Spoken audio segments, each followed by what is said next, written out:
Welcome to Pallavi TV. Bharat Pakistan మధ్య మరోసారి యుద్ధం జరగబోతా ఉందా? 1947లో మొదటిసారి, 1965లో రెండోసారి, 1971 బంగ్లాదేశ్ ఏర్పాటు సమయంలో మూడోసారి, 1999 కార్గిల్ యుద్ధం నాలుగోసారి జరగగా మొన్న ఆపరేషన్ సింధూర్తో 5వ సార్లు పాకిస్తాన్తో భారత్ యుద్ధం చేసింది. దాదాపు అన్ని సార్లు భారత్ విజయం సాధించిన పరిస్థితి. ఇప్పుడు 6వసారి కూడా యుద్ధానికి కాలు దువ్వుతున్నది పాకిస్తాన్. ఎందుకు పాకిస్తాన్ భారత్పై యుద్ధాన్ని ప్రకటించే అవకాశం ఉంది? ఈ యుద్ధం ఎందుకు రాబోతుంది అనేది వివరాలు ఈ వీడియోలో చూద్దాం. చూడండి. ఎస్, వీడు పాక్ రక్షణ మంత్రి కవామి ఆసిఫ్, వీడి పేరు కవామి ఆసిఫ్. మొన్న ఇటీవల ఒక మీడియా ఇంటర్వ్యూలో మాట్లాడుతూ మరి భారతదేశం సింధు జలాల ఒప్పందాన్ని తాత్కాలికంగా నిలిపివేసింది కదా, మీకు నీళ్లు ప్రాబ్లం ఉంది కదా అని ఈ యాంకర్ అడిగిన క్వశ్చన్కు పాకిస్తాన్ రక్షణ శాఖ మంత్రి ఏం చెప్పిండంటే, మా వాటర్ మాకు ఇవ్వకుంటే మేము భారత్పై యుద్ధాన్ని ప్రకటిస్తాం, భారత్లో ఉన్నటువంటి రిజర్వాయర్లను నాశనం చేస్తామని ఒక కామెంట్ చేసిండు. చూడండి.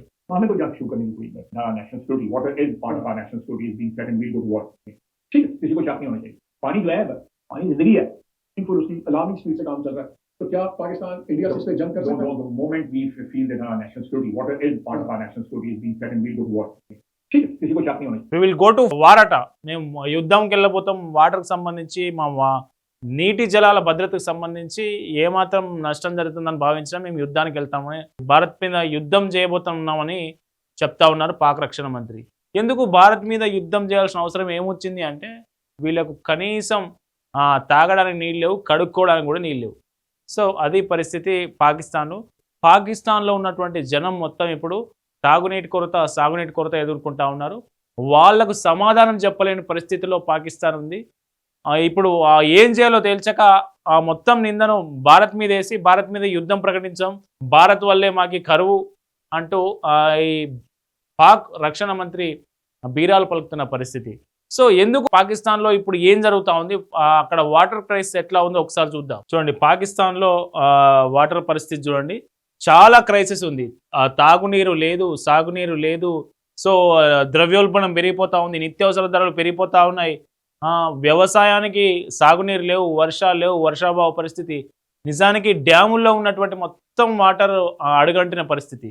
సో ఈ నేపథ్యంలో పేదరికం, అంతర్జాతీయంగా ఎక్కడ పలుకుబడి లేకపోవడం, సో ఇవన్నీ సమస్యలతో సతమతం అవుతున్న పాకిస్తాన్ రక్షణ రంగాన్ని మాత్రం బలోపేతం చేసుకుంటుంది. ఉన్న కొద్దిపాటి నిధులతో దాదాపు రక్షణ శాఖకు బడ్జెట్ 14.8% బడ్జెట్ పెంచింది. గత ఆపరేషన్ సింధూర్ తర్వాత ఎప్పుడైతే మనం కొట్టిన దెబ్బకు గాయాలు మానిన తర్వాత ఏం చేసిందంటే, ఇట్లయితే కుదరదిగా నేను బతకలేను, చైనా దగ్గర పోయి చైనా వాడి కాళ్ళు పట్టుకుంటే చైనా వాడు ఫైటర్ జెట్లు కావచ్చు, అట్లాగే సబ్మరైన్లు కావచ్చు, యుద్ధ ట్యాంకులు కావచ్చు, వీటన్నిటిని సరఫరా చేస్తున్న పరిస్థితి కనిపిస్తూ ఉంది. సో రక్షణ రంగాన్ని ఉన్నాడు కొద్దిపాటి జనం చచ్చిపోతున్నారా బాబు, తినడానికి తిండి లేక, తాగడానికి నీళ్ళు లేక అంటే వీడు రక్షణ రంగాన్ని బలోపేతం చేస్తూ ఉన్నాడు. సో వీని వ్యూహం ఏంటి అంటే, భారత్ మీద దాడి చేయాలి. భారత్ మీద దాడి చేస్తే ప్రజల చూపంతా అటు మలుతుంది. వాళ్ళకు ఆ సందర్భంలో వాళ్ళకి ఇవ్వాల్సిన కనీస వసతుల గురించి వాళ్ళు ఆలోచించరు. వాళ్ళు ఎట్లా చచ్చిపోయినా మనకు సంబంధం లేదు, కానీ మేము మాత్రం భారత్తో యుద్ధం చేయాలి. సో ఇది పరిస్థితి. అసలు సింధు నది జలాలకు సంబంధించి ఏదైతే ఒప్పందం ఉందో 1960 ఆ టైంలో ఎప్పుడైతే ఒప్పందం జరిగిందో, జవహర్లాల్ నెహ్రూ సమయంలో, పాక్ ప్రధాని ఆయూబ్ ఖాన్ ఉన్న సమయంలో జరిగిన ఒప్పందం అది. ప్రపంచ బ్యాంకు మధ్యవర్తిత్వం చొరవతో జరిగినటువంటి ఒప్పందం. సో సింధు జలాల ఒప్పందం ప్రకారం, అప్పుడున్న హైడ్రలాజికల్ కండిషన్స్ ప్రకారం సింధు జలాల్లో 80% పాకిస్తాన్కు, 20% మాత్రమే భారత్కు ఉండేది. సో ఆ 20% మనకున్న వాటాలో కూడా భారత్ ఇప్పటి వరకు ఎక్కడా 20% యూజ్ చేయలేదు. ఎందుకంటే వాటర్ అంతా కిందికే వెళ్తుంది కాబట్టి పైన ఆపుకోవడానికి మనకు రిజర్వాయర్లు, డ్యాములు లేకపోవడంతో ఆ 20% నీటిని కూడా మనం యూటిలైజ్ చేసుకోలేకపోతున్న పరిస్థితి. సో ఎప్పుడైతే ఆపరేషన్ సింధూర్, పహల్గామ్ అటాక్ తర్వాత ఆపరేషన్ సింధూర్ సమయంలో గట్టి గుణపాఠం చెప్పిందో పాకిస్తాన్కు భారత్, ఆ సమయంలోనే సింధు జలాల ఒప్పందాన్ని తాత్కాలికంగా నిలిపివేస్తున్నట్లు భారత్ ప్రకటించింది. సో ఇదే విషయాన్ని ఇటీవల జలశక్తి శాఖ మంత్రి సిఆర్ పాటిల్, అట్లాగే రాజ్నాథ్ సింగ్, రక్షణ శాఖ మంత్రి రాజ్నాథ్ సింగ్ కూడా ఇదే విషయాన్ని పునరుద్ఘాటించారు. మేము ఒక్క చుక్క నీళ్ళు కూడా ఏం బిడ్డ, మీరు ఏం చేస్తారో చేయండి, మీరు ఉగ్రవాదాన్ని పెంచి పోషిస్తూ ఉగ్రవాదాన్నే అంతర్జాతీయ ఇంటర్నేషనల్ పాలసీగా మార్చుకుంటున్న మీకు నీళ్ళు ఇస్తే మీరు మా దగ్గర వచ్చి రక్తం పారిస్తారా అంటూ అనేక సందర్భాల్లో పునరుద్ఘాటిస్తూ వస్తూ ఉన్నారు. కానీ ఇప్పుడు ఏమైందంటే ఒక్క సింధు జలాలను మనం ఇట్లా ఒప్పందాన్ని పక్కన పెట్టి మనం నీళ్ళు ఆపినందుకే ఇప్పుడు అక్కడ ఎట్లా అతలకుతలం అవుతున్నారంటే ఒకసారి పరిస్థితి చూడండి. पानी न होने की वजह से गरीब बंदों को कितना परेशानी है, पानी का वो कितना परेशानी है। पानी का मारा, डीजल का मारा, पेट्रोल का मारा, आपको बात समझ में आ गया आपको? पानी इस टाइम पे वो पेट्रोल और डीजल की तरह नायाब हो चुका है सर। मैं कहता हूँ उससे भी ज्यादा नायाब है। हर गाड़ी में इंडिया की गाड़ी चलते हैं, ये हमारा दुश्मन है। पानी नहीं है इधर। वो छोटे छोटे बच्चे 50 रुपए का 70 रुपए का केलन लेके जाते हैं। 2 बच्चे स्कूल पढ़ते हैं, वो स्कूल से आएंगे आते చూసారు కదా పరిస్థితి. వాటర్ క్రైసిస్ ఎంత దారుణంగా ఉందో చూడండి. సో వాటర్ పరిస్థితి ఇట్లా వస్తే ఇప్పుడు మనము మన మ్యాప్ చూస్తే మీకు అర్థమవుతుంది చూడండి. సో ఇది మ్యాప్, ఇది నదీ వ్యవస్థ. ఇండస్ అంటే సింధు నది, జీలం, చినాబ్, రావి, బియాస్, సట్లెజ్ ఇవన్నీ నదులు. సో ఇక్కడ పాకిస్తాన్ నుంచి పోతున్న నదుల్లో సింధు నది ప్రధానమైన నది. సింధు నది మీదనే పెద్ద పెద్ద డ్యాముల్ని వాళ్ళ దగ్గర పాకిస్తాన్లో ఉన్నటువంటి డ్యాములు మొత్తం సింధు నది మీదనే ఉన్నాయి. ఈ సింధు నది మీదనే ఆధారపడి పాకిస్తాన్లో దాదాపు 70% వ్యవసాయం సాగవుతూ ఉంది. సో ఆ సింధు నది జలాల్లో నీటి కొరత కనుక వస్తే, వర్షాభావ పరిస్థితులతో నీటి కొరత కనుక పైనుంచి నీరు రాకపోతే 70% ఏదైతే వ్యవసాయం జరుగుతూ ఉందో ఈ సింధు జలాల మీద ఆధారపడి ఆ 70% వ్యవసాయం కుంటుపడిపోతూ ఉంది. వాళ్ళకి తినడానికి తిండి దొరకకుండా పోతూ ఉంది. ఇప్పుడు వీళ్ళ జీడిపిలో దాదాపు 30 నుంచి 40% వరకు వ్యవసాయమే ఉంది పాకిస్తాన్ జీడిపిలో. ఎప్పుడైతే ఈ సింధు జలాల వల్ల సాగు మీద ఎఫెక్ట్ పడుతుందో ఖచ్చితంగా ఆ దేశ జీడిపి మీద పడుతుంది. ఇప్పటివరకైతే ప్రస్తుతం సింధు జలాలతో పండించిన ఏదైతే వరి ధాన్యం ఉంటుందో ఆ ధాన్యాన్ని ఎగుమతి చేస్తూ విదేశీ మారక ద్రవ్యాన్ని పెంచుకుంటా ఉంది పాకిస్తాన్ మొన్నటి వరకు. సో ఎప్పుడైతే మనం సింధు జలాల ఒప్పందాన్ని తాత్కాలికంగా నిలిపివేసినామో అప్పటి నుంచి క్రైసిస్ మొదలైంది. సో ఒక్క సింధు జలాల వల్లనే వ్యవసాయం మొత్తం ఆగిపోతున్న పరిస్థితి. వాళ్ళకి తాగడానికి నీళ్ళు లేవు, లేకుంటే వ్యవసాయానికి నీళ్ళు లేవు. డ్యాములన్నీ అడగంటిపోయిన పరిస్థితి. ఒకసారి డ్యాములు చూడండి. సో ఇది డ్యాముల పరిస్థితి. సో మన సింధు జలాలకు సంబంధించి పాకిస్తాన్ మీద ఎట్లా ఎఫెక్ట్ పడుతుంది అనడానికి మీకు ఒక ఉదాహరణ రాసి చూపిస్తా. సో సింధు జలాలు ఏదైతే నదులు ఉన్నాయో, సింధు నది కావచ్చు, రావి, చినాబు, జీలం నదులు ఏవైతే ఉన్నాయో, సో ఈ నదుల మీద వాళ్ళకు ఉన్న డ్యాములు ఏంటి, వాళ్ళకి ఏమేమి డ్యాములు ఉన్నాయి, వాటి కెపాసిటీ ఎంత, గతంలో నీళ్ళు ఎట్లా ఉండే వాటిలలో రిజర్వాయర్లో, మనం ఏదైతే ఈ సింధు జలాల ఒప్పందాన్ని మనం తాత్కాలికంగా నిలిపివేయక ముందు ఎట్లా ఉండే, ఇప్పుడు నిలిపివేసిన తర్వాత పరిస్థితి ఏందనడానికి మీకు ఉదాహరణ చూపిస్తా.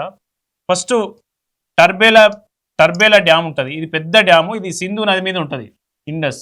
ఇండస్ రివర్ మీద ఉంటుంది. దీని కెపాసిటీ ఎంత అంటే దాదాపు 261 టీఎంసీలు.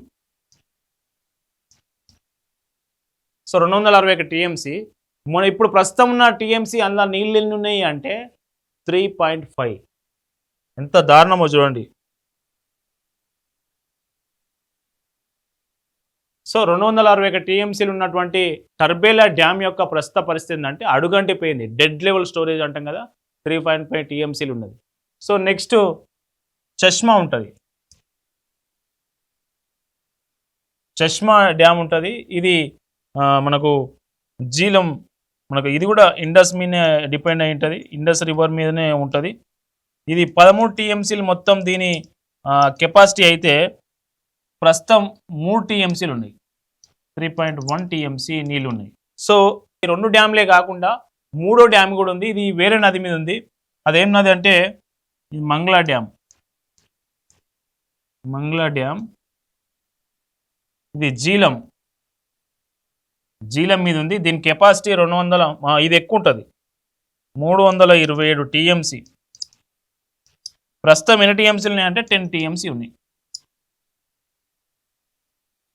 సో చూడండి, 3 అతిపెద్ద రిజర్వాయర్లు కనుక చూసినట్లయితే పాకిస్తాన్ సింధు జలాల ఒప్పందంలో భాగంగా పాకిస్తాన్కి వెళ్తున్నటువంటి మన రివర్లు ఏవైతే ఉన్నాయో వాటి మీద పాకిస్తాన్కు ఉన్న 3 ప్రధాన డ్యాములు కనుక చూస్తే ఈ మూడింటి కలిపి దాదాపు 600 టీఎంసీల నీళ్లు.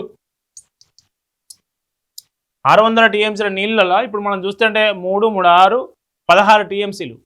16 టీఎంసీల నీళ్లు ఉన్నాయి వాళ్ళకు 600 టీఎంసీ కెపాసిటీ సామర్థ్యం ఉన్నటువంటి వాటిలలో ఆ నీళ్ళు ఎట్లా ఉన్నాయో చూద్దాం. సో గతంలో నీళ్ళు ఎట్లా ఉండే, నీళ్లు మనం ఒప్పందాన్ని సింధు జలాల ఒప్పందాన్ని పక్కన పెట్టిన తర్వాత నీళ్లు ఎట్లా తగ్గుకుంటూ వస్తున్నాయి అనేది కొన్ని శాటిలైట్ వీడియోలు కూడా ఉన్నాయి, మనం వాటి చూద్దాం. ఇక్కడ చూడండి 2026 రెండో నెల, మూడో నెల, నాలుగో నెల నీళ్ళు ఎట్లా తగ్గిపోతున్నాయి చూడండి, 5వ నెల, 6వ నెల. సో ఇప్పుడు ప్రస్తుతం ఈ డ్యాము మనం చూస్తున్నాం కదా, రావి రివర్, ఇది రావి రివర్లో ఎట్లా నీటి నిల్వ తగ్గిపోయిందని చూడండి. మళ్ళొకసారి చూడండి, ఇది కూడా చూడండి. ఈ సలాల్ డ్యామ్ 2026 మూడో నెల, 4వ నెల, 5వ నెల, 6వ నెల. సో 2026 జనవరి నుంచి 5 నెలల వరకు ఎట్లా తగ్గుకుంటూ వస్తూ ఉన్నాయి నీటి నిల్వ అనేది శాటిలైట్ మ్యాప్ చూడండి. ఇది సలాల్ డ్యామ్ రియాసీలో ఉన్న సలాల్ డ్యామ్కి సంబంధించి ఆ రివర్. సో అది పరిస్థితి.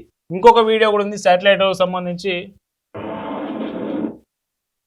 సో పాకిస్తాన్ మీడియా అత్యుత్సాహం ఎట్లా ఉంది అంటే, ఎవడైతే వీడు పాక్ రక్షణ మంత్రి కామెంట్ చేసిండో, మా నీళ్ళకి సంబంధించి మీరు నీటి ఒప్పందం నీటిని కిందికి విడుదల చేయకపోతే మేము ఖచ్చితంగా భారత్తో యుద్ధం చేస్తాం, భారత్లో ఉన్నటువంటి డ్యాములు మొత్తం దాడి చేస్తాం, డ్యాములను దాడి చేసి మొత్తం ధ్వంసం చేస్తామని హెచ్చరిక ఏదైతే ఉందో, ఆ హెచ్చరిక తర్వాత పాకిస్తాన్ సంబంధించి సోషల్ మీడియా ప్లాట్ఫామ్స్ కావచ్చు, కొన్ని మీడియా ఛానల్స్ కావచ్చు, మన డ్యామ్లను ఎట్లా ధ్వంసం చేస్తారో కూడా కొన్ని వీడియోలు రిలీజ్ చేశారు చూడండి.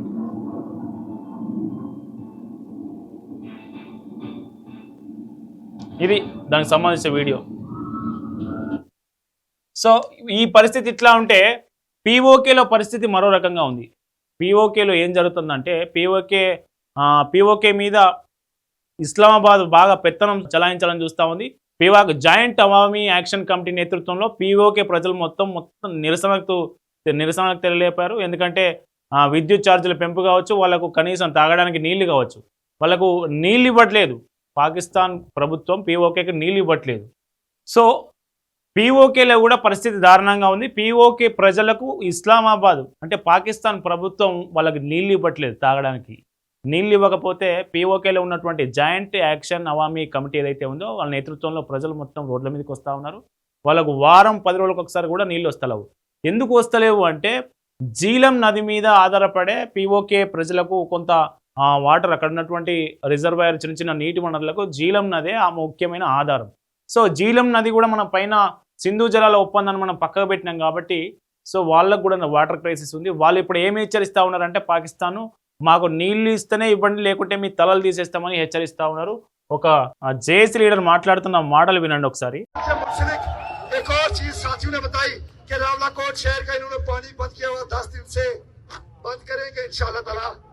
हम भी बंद करेंगे, ये याद रखें कि हम बंद करेंगे, लेकिन पता नहीं तुम्हारा क्या क्या बंद करेंगे।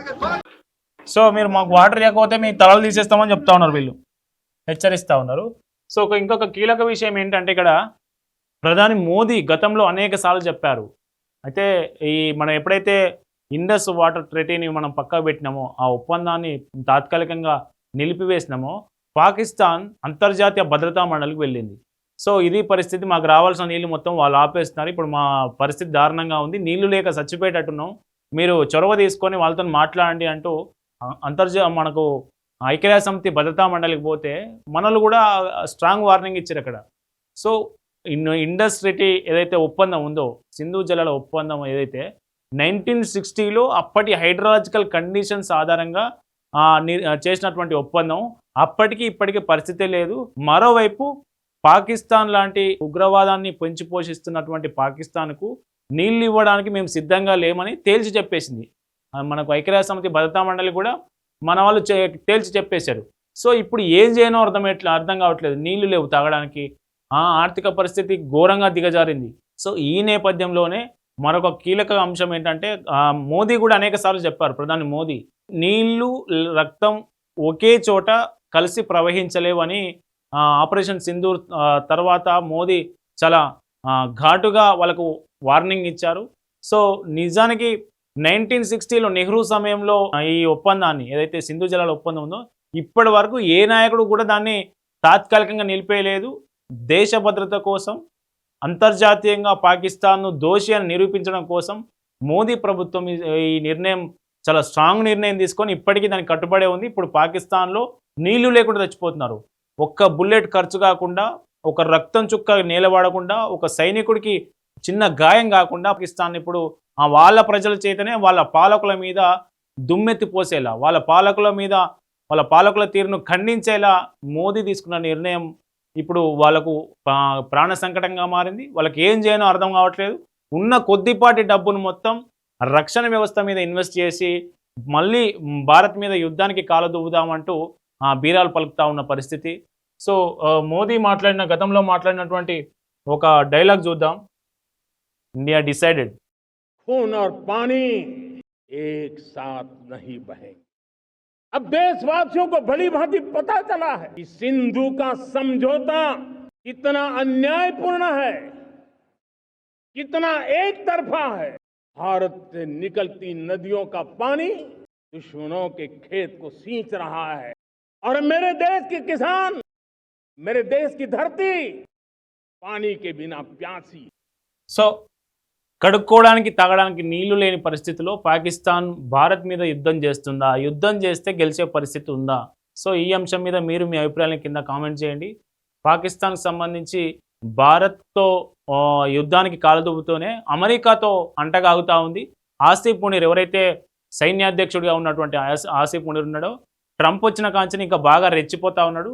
సో ఇప్పుడు ఏదైతే ఇరాన్ అమెరికా యుద్ధం ఏదైతే ఉందో, అమెరికా యుద్ధానికి సంబంధించి ఇరాన్ అమెరికాకు మేము మధ్యవర్తిత్వం బ్రోకరిజం చేస్తున్నాం, ప్రపంచవ్యాప్తంగా మా ప్రెస్టేజ్ అమాంతం పెరిగిపోయిందని వీళ్ళు ఒక భ్రమలో ఉన్నారు తప్పితే నిజానికి పాకిస్తాన్ను బయట చూసి ₹1 అప్పిచ్చేవాడు లేడు, పైసా నమ్మేవాడు లేడు.